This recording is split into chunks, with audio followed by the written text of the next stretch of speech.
brought you by Silver Pumps and Motors. Top quality और consistent performance के लिए सिर्फ सिल्वर पंप्स नाम याद रखना. మంత్రివర్గాన్ని విస్తరించిన తర్వాత మంత్రుల శాఖలపై కసరత్తు చేస్తున్నారు సీఎం రేవంత్ రెడ్డి. ప్రస్తుతం కొందరు మంత్రుల దగ్గర 3 శాఖలున్నాయి. వాళ్ళ అదనపు శాఖల్ని కొత్త మంత్రులకు ఇవ్వాలనే ఆలోచనలో సీఎం ఉన్నట్టుగా తెలుస్తోంది. ప్రస్తుతం ఉన్న కొందరు మంత్రుల శాఖలు మారే అవకాశం కనిపిస్తోంది. ఇప్పుడు ఢిల్లీ పర్యటనలో ఉన్నారు సీఎం రేవంత్ రెడ్డి. పార్టీ పదవులు క్యాబినెట్ విస్తరణపై అధిష్టానంతో చర్చించే అవకాశం కనిపిస్తోంది. చీఫ్ విప్ పోస్ట్తో పాటు 2 విప్పుల భర్తీపై కూడా త్వరలోనే నిర్ణయం తీసుకోబోతున్నారు. ఇవాళ ఢిల్లీ పర్యటనలో ఉన్నారు రేవంత్ రెడ్డి. వీటన్నింటిపైన ఒక క్లారిటీ వచ్చే అవకాశం కనిపిస్తోంది ఈ టూర్ తర్వాత.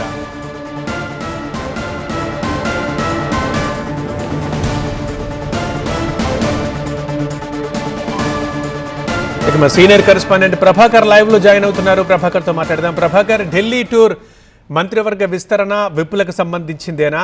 ఇంకా ఏమైనా ప్రధాన అంశాలు ఉన్నాయా? ఇంతకీ ఎవరెవరిని కలుస్తున్నారు? ఎలా సాగబోతుంది టూర్? ఆల్రెడీ మంత్రివర్గ విస్తరణ అయిపోయింది కాబట్టి కేవలం శాఖల కేటాయింపు మాత్రమే మిగిలింది. 3 కొత్త మంత్రులకు శాఖలు కేటాయించాల్సి ఉంది. సో దీనికోసం ఇప్పటికే సీఎం ఢిల్లీ వెళ్ళారు. 10 గంటల 15 నిమిషాలకు శంషాబాద్ ఎయిర్పోర్ట్ నుంచి బయలుదేరారు. మధ్యాహ్నం 12:30 నుంచి 1 గంటల మధ్యలో ఢిల్లీకి చేరుకుంటారు. అక్కడ కీలకమైన మీటింగ్స్ జరగబోతున్నాయి. ఇక్కడ కొన్ని ప్రధాన అంశాలను సీఎం ఢిల్లీలో ప్రస్తావించనున్నారు.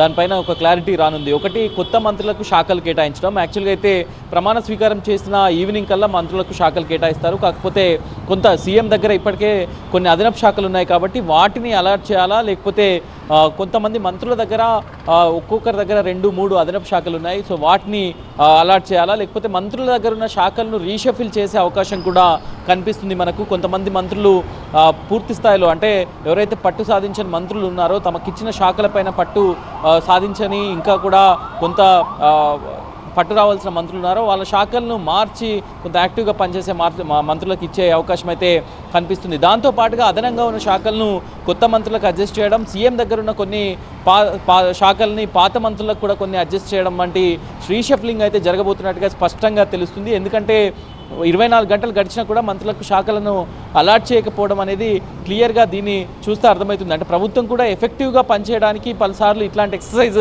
చేస్తూ ఉంటుంది.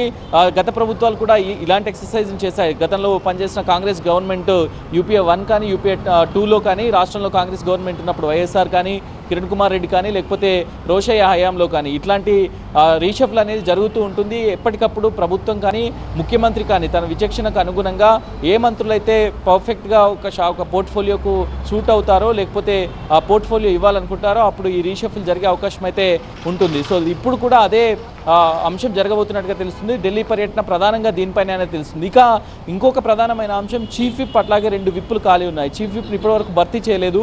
సో 2 విప్పులు కూడా నిన్న అడ్లూరు లక్ష్మణ్ కుమార్, అట్లాగే రామచంద్ర నాయక్ డిప్యూటీ స్పీకర్గా ఆయన రామచంద్ర నాయక్ అపాయింట్ అయ్యారు. మంత్రిగా అడ్లూరు లక్ష్మణ్ కుమార్ అపాయింట్ అయ్యారు. కాబట్టి చీఫ్ విప్ అండ్ 2 విప్పులు కూడా అకామిడేట్ చేయాల్సింది. కాబట్టి కొంతమంది అసంతృప్తులకు చీఫ్ విప్ ఇచ్చేసి ఇంకో 2 విప్పులను ఒక రెడ్డికి, ఇంకొక సామాజిక వర్గానికి ఇవ్వాలనే ప్లాన్లో అయితే కాంగ్రెస్ అధిష్టానం ఉంది. సో దీనికోసం కూడా డిస్కస్ చేయడానికి ఢిల్లీకి సీఎం వెళ్లారు. దాంతోపాటుగా కార్పొరేషన్ పదవులు దాదాపు 40కి పైగా ఖాళీ ఉన్నాయి.